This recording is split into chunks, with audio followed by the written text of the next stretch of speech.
ತಮ್ಮ ಸಾಹಿತ್ಯದ ಮೂಲಕ ಈಗಾಗಲೇ ಸ್ಯಾಂಡಲ್ವುಡ್ನಲ್ಲಿ ಬ್ರ್ಯಾಂಡ್ ಅನ್ನ ಕ್ರಿಯೇಟ್ ಮಾಡಿರುವಂತಹ ಪ್ರಮೋದ್ ಮರವಂತೆ ಅವರು ಕೊತ್ತಲವಾಡಿ ಸಿನಿಮಾದಲ್ಲಿ ಒಂದು ವಿಭಿನ್ನ ಹಾಡಿಗೆ ಸಾಹಿತ್ಯವನ್ನ ಬರೆದಿದ್ದಾರೆ. ಸೊ ಈಗಾಗಲೇ ಆ ಸಾಂಗ್ ಅನ್ನ ನಾನು ಕೂಡ ನೋಡಿದ್ದೀನಿ. ಸಿನಿ ಪ್ರೇಕ್ಷಕರು ಇನ್ನೇನು ಕೆಲವೇ ದಿನಗಳಲ್ಲಿ ನೋಡ್ತಾರೆ. ಸೊ ಒಂದಷ್ಟು ಮೆಲೋಡಿ ಅಂತಹ ಒಂದು ಸೂಪರ್ ಆಗಿರುವಂತಹ ಸಾಂಗ್ ಸಖತ್ತಾಗಿ ಮೂಡಿ ಬಂದಿದೆ. ಆ ಹಾಡಿನ ಬಗ್ಗೆ ಆಗಿರ್ಬೋದು, ಅವರ ಸಾಹಿತ್ಯದ ಬಗ್ಗೆ ಆಗಿರ್ಬೋದು, ಅವ್ರು ಏನು ಹೇಳ್ತಾರೆ ಅಂತ ಕೇಳೋಣ. ಸರ್ ನಮಸ್ತೆ, ಹೇಗಿದ್ದೀರಾ? ಆರಾಮಾಗಿದ್ದೀನಿ, ನೀವು ಹೇಗಿದ್ದೀರಾ?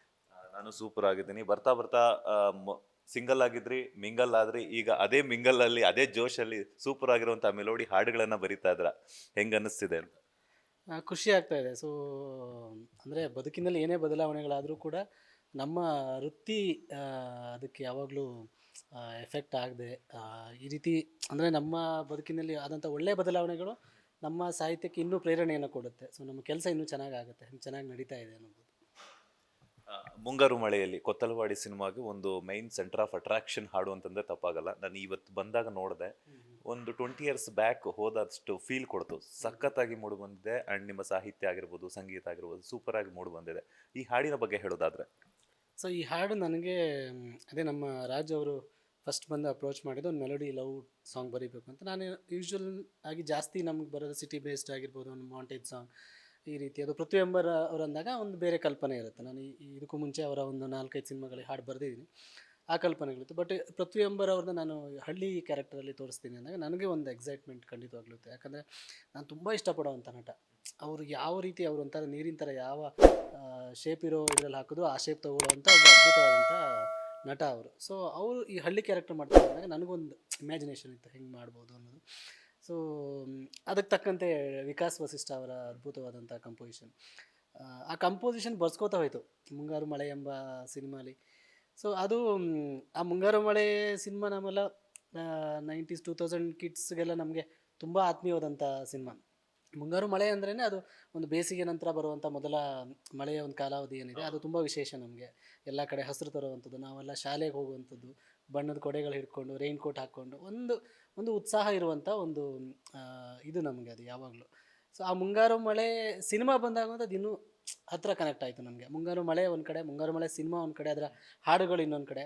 ಸೊ ಅದರ ಎಲ್ಲ ಪಾತ್ರಗಳು ನಮಗೆ ಇಷ್ಟ. ಗಣೇಶರಾಗಿರ್ಬೋದು, ಪೂಜಾ ಗಾಂಧಿ ಆಗಿರೋ, ಅನಂತ್ ಸರ್, ಎಲ್ಲ ಪಾತ್ರಗಳು ಇಷ್ಟ. ಎಲ್ಲ ತುಂಬ ಆ ಸಿನಿಮಾ ಕನೆಕ್ಟ್ ಆಗೋದಕ್ಕೆ ಇನ್ನೊಂದು ರೀಸನ್ನು ಅದರಲ್ಲಿದ್ದಂಥ ಒಂದು ಮೊಲ. ಸೊ ನನಗೆ ಗೊತ್ತಿಲ್ಲ ಆ ಮೊಲ ಹೆಂಗೆ ನೆನಪು ಬಂತು ನನಗೆ ಇದು ಬರಿಬೇಕಾರೆ ಅಂತ. ನಾನು ಫಸ್ಟು ಹಿಂಗೆ ಸುಮ್ಮನೆ ನಮ್ಮ ಮನೇಲಿ ಬೀನ್ ಬ್ಯಾಗ್ ಮೇಲೆ ಇದು ಕೇಳ್ತಾ ಕೂತಾಗ ನನಗೆ ಟಿಕ್ ಅಂದರೆ ಒಂಥರ ಏನೋ ಒಂದು ಸಡನ್ನಾಗಿ ಟಕ್ ಅಂತ ಬಂತು ಅದು. ಮುಂಗಾರು ಮಳೆಯಲ್ಲಿ ಎಂಬ ಅಂತ, ಮುಂಗಾರು ಮಳೆ ಎಂಬ ಸಿನಿಮಾಲಿ ಬಂದಂಥ ಮುದ್ದಾದ ಮೊಲದಂತೆ ಕಾಣ್ತಾವಳಲ್ಲೋ, ಸೊ ಆ ಮೊಲದಷ್ಟು ಕ್ಯೂಟ್ ಆಗಿದ್ದಾಳಲ್ಲ ಅನ್ನೋದು ಒಂದು ಈ ರೀತಿ ಒಂದು ಮೆಟಫರ್ ಹಿಡಿದ್ರೆ ಚೆನ್ನಾಗಿರುತ್ತೆ. ಮುಂಗಾರು ಮಳೆ ಸಿನಿಮಾ ತುಂಬ ಆತ್ಮೀಯವಾಗಿರೋದ್ರಿಂದ ತುಂಬ ಜನಕ್ಕೆ ಈ ಹಾಡಿನ ಸಾಲು ಆತ್ಮೀಯ ಆಗುತ್ತೆ ಅನ್ನೋ ಒಂದು ಉದ್ದೇಶದಿಂದ ಶುರು ಮಾಡಿದ್ದು. ಸೊ ಅದು ಅಲ್ಲಿಂದ ಬರ್ಸ್ಕೋತಾ ಹೋಯಿತು. ಈವನ್ ಹಳ್ಳಿ ಸಬ್ಜೆಕ್ಟ್ ಆಗಿರೋದ್ರಿಂದ ಅದಕ್ಕೆ ಏನೇನು ಬೇಕೋ ಅದು ತಗೋತಾ ಹೋಯಿತು, ಟ್ಯೂನೇ ತಗೋತಾ ಹೋಯಿತು. ಸಾಮಾನ್ಯವಾಗಿ ಬರಹಗಾರರು ಯಾವತ್ತಿದ್ರು ಕೂಡ ಟ್ಯೂನ್ ಕಂಪೋಸಿಷನ್ ತಕ್ಕಂಗೆ ಬರೀತಾರೆ ಅಂತ ಕೇಳ್ಬಿಟ್ಟು. ಸೊ ನಿಮ್ಮದೆಲ್ಲ ಹೆಂಗಿರುತ್ತೆ ಅಂದರೆ, ಯಾವುದಾದ್ರೂ ಒಂದು ಸಾಂಗ್ನ ಬರೀಬೇಕು ಅಂತಂದಾಗ, ಯಾಕಂದರೆ ಬರವಣಿಗೆ ಅನ್ನೋದು ಇಟ್ಸ್ ನಾಟ್ ಈಸಿ. ಬಿಕಾಸ್ ಯಾಕಂದರೆ ಪ್ರತಿಯೊಂದು ಪದದಲ್ಲೂ ಕೂಡ ಒಂದು ಅಕ್ಷರ ಏರುಪೇರಾದರೂ ಕೂಡ ಅರ್ಥನೇ ಬೇರೆ ಅರ್ಥ ಬರುತ್ತೆ. ಸೊ ಹಾಗಾಗಿ ಎಷ್ಟು ಟೈಮ್ ತಗೊಳ್ತೀರಾ ಅಂತ?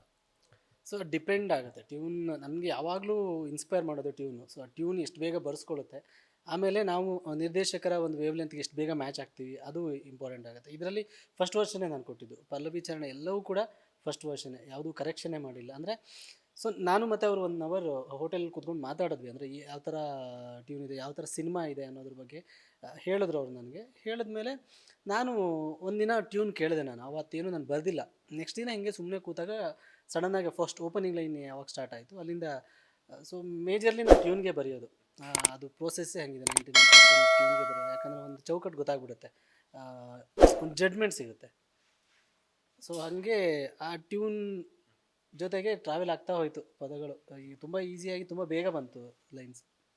ಇತ್ತೀಚೆಗೆ ಮೂಡಿ ಬರ್ತಿರುವಂತಹ ಪ್ರತಿಯೊಂದು ಸಿನಿಮಾದಲ್ಲೂ ಪ್ರಮೋದ್ ಮರವಂತೆ ಅವರ ಒಂದು ಹಾಡು ಇರಲೇಬೇಕು ಅಂತ ಹೇಳ್ಬಿಟ್ಟು ಎಲ್ಲರೂ ಕೇಳ್ತಾ ಇದ್ದಾರೆ, ಟೀಮಿಂದ ಹಿಡಿದ್ಬಿಟ್ಟು ಸಿನಿ ಪ್ರೇಕ್ಷಕರು ಕೂಡ. ಹೆಂಗೆ ಸ್ಫೂರ್ತಿ ಆಗ್ತಿದೆ ಒಂದು ಸಿನಿಮಾಗಿಂತ ಇನ್ನೊಂದು ಸಿನಿಮಾಗೆ ಹಾಡು ಬರೆಯೋದು? ಒಂದು ಕಡೆ ಜವಾಬ್ದಾರಿ, ಇನ್ನೊಂದು ಕಡೆ ಸ್ಫೂರ್ತಿ, ಹೊಸತನವನ್ನು ಕೊಡಬೇಕು ಸಿನಿ ಪ್ರೇಕ್ಷಕರಿಗೆ ಅಂತ. ಸೊ ಹೆಂಗೆ ಸಾಧ್ಯ ಅಂತ? ಸೊ ಹಾಡುಗಳು ಯಾವಾಗಲೂ ತುಂಬ ಇಂಪಾರ್ಟೆಂಟ್ ಸಿನಿಮಾಗೆ. ನಾವು ಹೇಳ್ಬೋದು ಎಲ್ಲೋ 3 ನಿಮಿಷ 4 ನಿಮಿಷ ಬರುತ್ತೆ ಸಿನಿಮಾದಲ್ಲಿ, ಟೋಟಲಾಗಿ ಒಂದು 20 ನಿಮಿಷ ಹಾಡುಗಳಿರ್ಬೋದು ಅಷ್ಟೇ. ಬಟ್ ಉಳಿದ ಏನೊಂದು 20 ನಿಮಿಷ 1:40 ನಿಮಿಷಗಳು 1 ಅವರ್ 40 ನಿಮಿಷಗಳು ಏನು ಸಿನಿಮಾ ನೋಡ್ಬೇಕು ಜನ ಅಂದರೆ ಈ 20 ನಿಮಿಷ 25 ನಿಮಿಷ ತುಂಬ ಇಂಪಾರ್ಟೆಂಟ್ ಆಗುತ್ತೆ. ಯಾಕಂದರೆ ನಾವು ನಮ್ಮ ಇಂಡಿಯನ್ ಸಿನಿಮಾ ಬ್ಯೂಟಿನೇ ಅದು ಹಾಡುಗಳು. ಹಾಲಿವುಡಲ್ಲೆಲ್ಲ ಹೋದರೆ ಹಾಡುಗಳಿರಲ್ಲ. ಇಂಡಿಯನ್ ಸಿನಿಮಾ ಅಂತ ಬಂದಾಗ ನಿಮ್ಗೆ ಯಾವುದೇ ಸಿನಿಮಾ ಆಗಲಿ ಒಂದು ಸ್ವಲ್ಪ ಹೋದ ಕೂಡಲೇ ಒಂದು ಹಾಡು ಬಂದಿಲ್ಲ ಅಂದರೆ ಅದೇನೋ ಒಂದು ನಮ್ಮ ಕಲಾ ಪ್ರಕಾರಗಳೇ ಹಾಗೆ. ನಮ್ಮ ಯಕ್ಷಗಾನ ಬಯಲಾಟ ಆಗಿರ್ಬೋದು ಎಲ್ಲ ಕಡೆಯಲ್ಲೂ ಒಂದು ಹಾಡು ಹರಿಕತೆ ಆಗಿರ್ಬೋದು ಮಧ್ಯದಲ್ಲಿ ಹಾಡು ಬಂದು ಅದೇ ಫಾರ್ಮೇಟಲ್ಲೇ ಸಿನಿಮಾ ಇದಾಗಿರೋದು. ಸೊ ನಮಗೆ ಸಿನಿಮಾ ಬರವಣಿಗೆ ಅಂತ ಬಂದಾಗ ನನಗೆ ದಿನೇ ದಿನೇ ಅಂದರೆ ಜವಾಬ್ದಾರಿ ಖಂಡಿತವಾಗ್ಲೂ ಹೆಚ್ಚಾಗುತ್ತೆ. ಒಂದೊಂದು ಹಾಡು ಹಿಟ್ಟಾದಾಗಲೂ ಇನ್ನೊಂದು ಏನೋ ಹೊಸದಾಗಿ ಬರೀಬೇಕು. ಯಾಕಂದರೆ ನಮ್ಮ ಬರಹಗಾರರ ಒಂದು ಸಂತತಿ ಇದೆಯಲ್ಲ ತುಂಬ ದೊಡ್ಡದದು.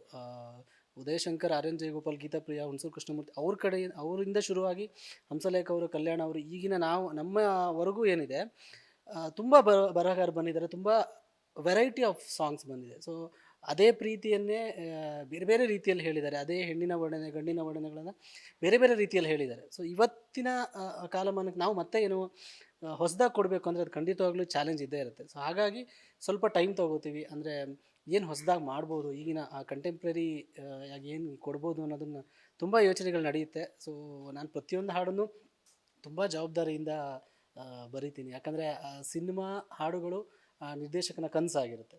ನಾವು ಸಿನಿಮಾ ಒಂದು ಸ್ವಲ್ಪ ವರ್ಷ ಹೋದ್ಮೇಲೆ ನೋಡ್ತೀವೋ ಬಿಡ್ತೀವೋ ಗೊತ್ತಿಲ್ಲ, ಬಟ್ ಹಾಡುಗಳು ಮಾತ್ರ ಕೇಳ್ತೀವಿ. ಯಾಕಂದರೆ ತುಂಬ 3-4 ನಿಮಿಷ ಟೈಮ್ ಬೇಕು ನಮ್ಗೆ ಅಷ್ಟೇ ಹಾಡು ಕೇಳೋದಕ್ಕೆ. ಹಾಗಾಗಿ ಒಂದು ದೊಡ್ಡ ಜವಾಬ್ದಾರಿ ಇರುತ್ತೆ ನಮಗೆ. ಆ್ಯಂಡ್ ಇನ್ನೊಂದು ಏನಂತಂದ್ರೆ ನೀವು ಆಗಲೇ ಮಾತಾಡ್ತಾ ಹೇಳ್ತಾ ಇದ್ರೆ ಪೃಥ್ವಿ ಅಂಬರ್ ಅವರು ನೀರಿಗೆ ಹಾಕಿದ್ರೆ ಎಲ್ಲದಕ್ಕೂ ಅಡ್ಜಸ್ಟ್ ಆಗುವಂಥ ನಟ, ಯಾವುದೇ ಪಾತ್ರಕ್ಕೂ ಕೂಡ ಅಡ್ಜಸ್ಟ್ ಆಗುವಂಥ ನಟ ಅಂತ ಹೇಳ್ತಾ ಇದ್ರಿ.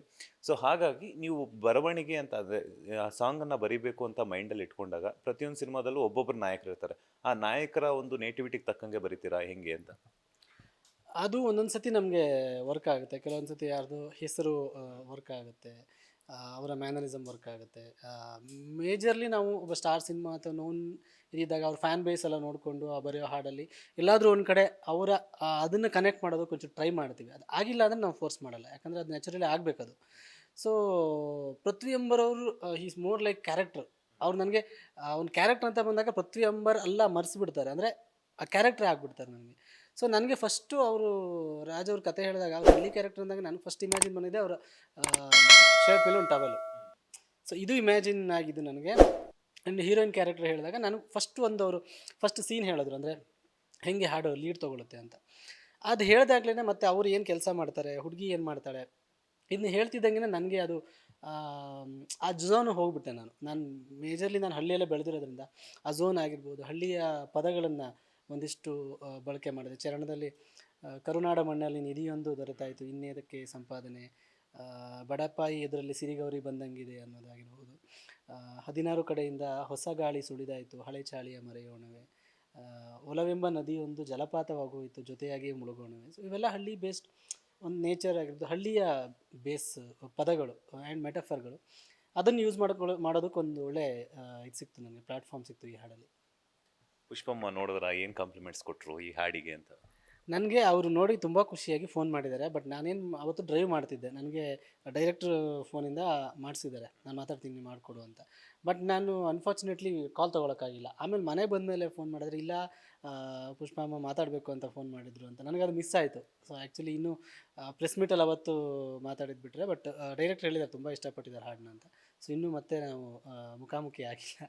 ಅಂದರೆ ಅದಾದ ನಂತರ ನೀವು ಅವ್ರಿಗೆ ಕಾಲ್ ಮಾಡುವಂತಹ ಪ್ರಯತ್ನವನ್ನು ಮಾಡಲಿಲ್ವಾ ಅಂತ? ಇಲ್ಲ ಅಂದರೆ ಆರಾಮಾಗಿದ್ದಾಗ, ಯಾಕಂದರೆ ಅವರು ಅಲ್ಲಿರ್ತಾರೆ, ಮನೇಲಿರ್ತಾರೆ, ಡಿಸ್ಟರ್ಬ್ ಆಗೋದು ಬೇಡ. ಅವ್ರ ಸಿನಿಮಾಗೆ ಅಂತ ಮೀಸಲಿಡೋ ಕೆಲಸಗಳೇ ಬೇರೆ ಅವರು. ಸೊ ಹಾಗಾಗಿ ನಾನು ಏನು ಮಾಡೋಕ್ಕೆ ಹೋಗಿಲ್ಲ. ಸೊ ಮೇ ಬಿ ನೆಕ್ಸ್ಟ್ ಎಲ್ಲಾದರೂ ಒಂದು ಈವೆಂಟಲ್ಲಿ ಸಿಕ್ಕಾಗ ಮಾತಾಡಿಸ್ತೀನಿ. ಇತ್ತೀಚೆಗೆ ನಿಮ್ಮ ಹೆಂಡತಿಗೋಸ್ಕರ ಯಾವ 2 ಪದಗಳನ್ನು ಬರೆದಿದ್ರಿ ಅಂತ?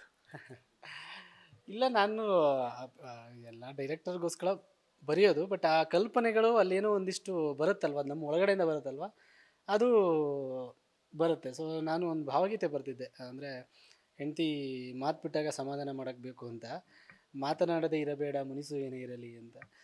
ಮಾತನಾಡದೇ ಇರಬೇಡ ಮುನಿಸು ಏನೇ ಇರಲಿ, ಮನಸ್ಸಿಗೆ ಹಾಕಿಕೊಳ್ಳಬೇಡ ಮಾತನಾಡದೇ ಇರಬೇಡ, ನನ್ನ ಸುತ್ತಲೂ ನಿನ್ನ ಚಿತ್ತವೇ ಇರಬೇಕು, ಹೊತ್ತು ಹೊತ್ತಿಗೆ ನಿನ್ನ ಮುತ್ತೇ ಸಿಗಬೇಕು, ದೂರವಾಣಿಯ ಮಾಡಿ ಕಾಯುತ್ತಿರಬೇಕು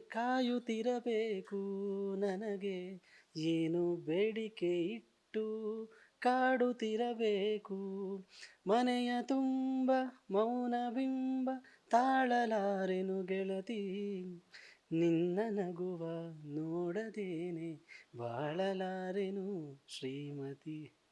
ಈ ಹಾಡು ಕೇಳಿದ್ರೆ ನಿಮ್ಮ ಹೆಂಡತಿ ಫುಲ್ ಖುಷಿ ಆಗ್ಬಿಡ್ತಾರೆ ಅಲ್ಲ ನನ್ನ ಹೆಂಡ್ತಿಲ್ಲ, ಯಾವ ಗಂಡ ಹಾಡಿದ್ರು ಆ ಹೆಂಡತಿ ಖುಷಿ ಆಗ್ತದೆ.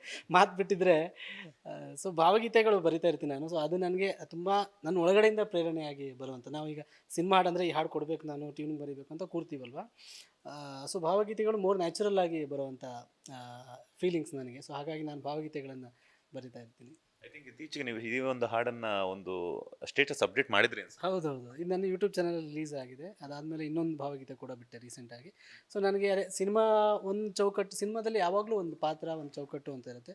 ಅಲ್ಲಿ ಎಕ್ಸ್ಪೆರಿಮೆಂಟ್ ಮಾಡೋಕ್ಕಿರುವಂಥ ರೀತಿ ಬೇರೆ. ಸೊ ಇದು ನನ್ನ ವೈಯಕ್ತಿಕವಾಗಿ ನಾನು ಹಲವಾರು ಭಾವಗೀತೆಗಳನ್ನು ಕೇಳಿಕೊಂಡು ಓದ್ಕೊಂಡು ಬಂದವನು. ಹಾಗಾಗಿ ನನಗೆ ಅದೊಂದು ಇತ್ತು, ನನಗೆ ಯಾವಾಗಲೂ ಭಾವಗೀತೆ ಬರೀಬೇಕು ಅಂತ. ಸೊ ಚಿತ್ರಗೀತೆಗಳ ಜೊತೆಗೆ ಭಾವಗೀತೆಗಳು ಬರೀಬೇಕು ಅಂತ ಹೇಳಿ ಈ ಜರ್ನಿಯನ್ನು ಶುರು ಮಾಡಿರೋದು. ನೆಕ್ಸ್ಟ್ ಯಶ್ ಅವ್ರಿಗೆ ಯಾವಾಗ ಬರೀತೀರಾ? ಗೊತ್ತಿಲ್ಲ, ಎಲ್ಲ ನನಗೆ ಈ ಸಿನಿಮಾದಲ್ಲೂ ನೋಡಿ ಯಶ್ ಅವರ ತಾಯಿಯವರ ಒಂದು ನಿರ್ಮಾಣ ಸಂಸ್ಥೆಗೆ ನಾನು ಬರ್ತೀನಿ ಅಂತ ನನಗೆ ಮೊನ್ನೆ ಪ್ರೆಸ್ ಮೀಟ್ ಆ ಟೈಮಲ್ಲೇ ಗೊತ್ತಾಗಿದ್ದು.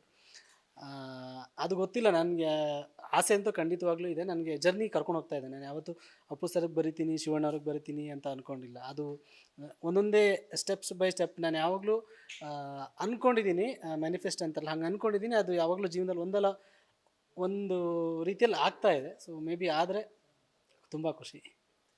ಬರೆದ್ರೆ ಇಬ್ರಿಗೂ, ರಾಧಿಕಾ ಮೇಡಮ್ಗಾಗಿರ್ಬೋದು ಯಶ್ ಅವ್ರಿಗಾಗಿರ್ಬೋದು, ಇಬ್ರು ಒಟ್ಟಿಗೆ ಬರೀತಾರೆ ಎಷ್ಟು ಖುಷಿ ಕೊಡುತ್ತೆ ಅಂತ? ಇಲ್ಲ, ನನಗೆ ನಾನು ಅವರಿಗೆ ರಾಧಿಕಾ ಮೇಡಮ್ ಬರಿತೀನಿ ಅನ್ನೋದಕ್ಕಿಂತ ನಾನು ತುಂಬ ದೊಡ್ಡ ಅಭಿಮಾನಿ ಅವರ ಆ್ಯಕ್ಟಿಂಗಿದು.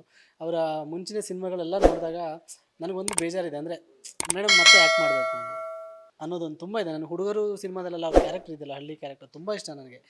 ಕೃಷ್ಣನ್ ಲವ್ ಸ್ಟೋರಿ ಸಿನಿಮಾದ ಅವ್ರ ಪಾತ್ರ, ಮೊಗ್ಗಿನ ಮನಸ್ಸು. ಸೊ ನನಗೆ ಇವ್ರು ಬರಬೇಕು, ಮತ್ತೆ ವಾಪಸ್ ಕಮ್ಬ್ಯಾಕ್ ಮಾಡಬೇಕು ಅನ್ನೋದೊಂದು ತುಂಬ ಇದೆ. ಕಮ್ಬ್ಯಾಕ್ ಮಾಡಿದ್ರೆ ಅದೊಂದು ದೊಡ್ಡ ಖುಷಿ. ಕಮ್ಬ್ಯಾಕ್ ಮಾಡಿದಾಗ ಆ ಸಿನಿಮಾಗೆ ನಾನು ಹಾಡು ಬರೆದ್ರೆ ಅದು ಇನ್ನೊಂದು ಉತ್ಸವ ಅದು ನನಗೆ. ಫೈನಲಿ ಆಗಸ್ಟ್ 1ಕ್ಕೆ ಕೊತ್ತಲವಾಡಿ ಸಿನಿಮಾ ರಿಲೀಸ್ ಆಗ್ತಾ ಇದೆ, ಏನು ಹೇಳ್ತೀರಾ ಸಿನಿ ಪ್ರಿಯರ್ಗೆ ಅಂತ? ಸೊ ರಾಜ್ ಅವರು ನನಗೆ ಫಸ್ಟ್ ಬಂದು ಕತೆ ಹೇಳಿದಾಗ ಅವ್ರು ತುಂಬ ಕಮ್ಮಿ ಮಾತಾಡ್ತಾರೆ.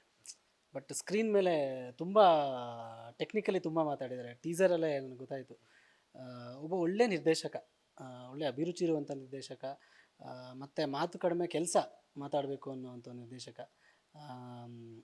ನನಗೆ ಅಂದರೆ ತುಂಬ ಮನಸ್ಸಿಂದ ಈ ಸಿನಿಮಾ ಗೆಲ್ಲಬೇಕು, ಈ ನಿರ್ದೇಶಕ ಬೆಳಿಬೇಕು ಅನ್ನೋದೊಂದು ತುಂಬ ಆಶೆ ಇದೆ. ಹಾಗಾಗಿ ಆಗಸ್ಟ್ 1ಕ್ಕೆ ಒಂದು ಆಲ್ರೆಡಿ ಈಗ ತುಂಬ ಅಂದರೆ ಕನ್ನಡ ಸಿನಿಮಾಗಳು ಒಂದು ಟೈಮಲ್ಲಿ ತುಂಬ ಇದ್ವು, ಈಗ ಸ್ವಲ್ಪ ಕಡಿಮೆ ಆಗಿದೆ. ಸೊ ಹಾಗಾಗಿ ಪ್ರೇಕ್ಷಕರಿಗೆ ಯಾವ ಸಿನಿಮಾ ನೋಡಬೇಕು ಅನ್ನೋ ಒಂದು ಆಯ್ಕೆ ಮಾಡ್ಕೊಳ್ಳೋಕ್ಕೆ ಒಂದು ಇದಿದೆ.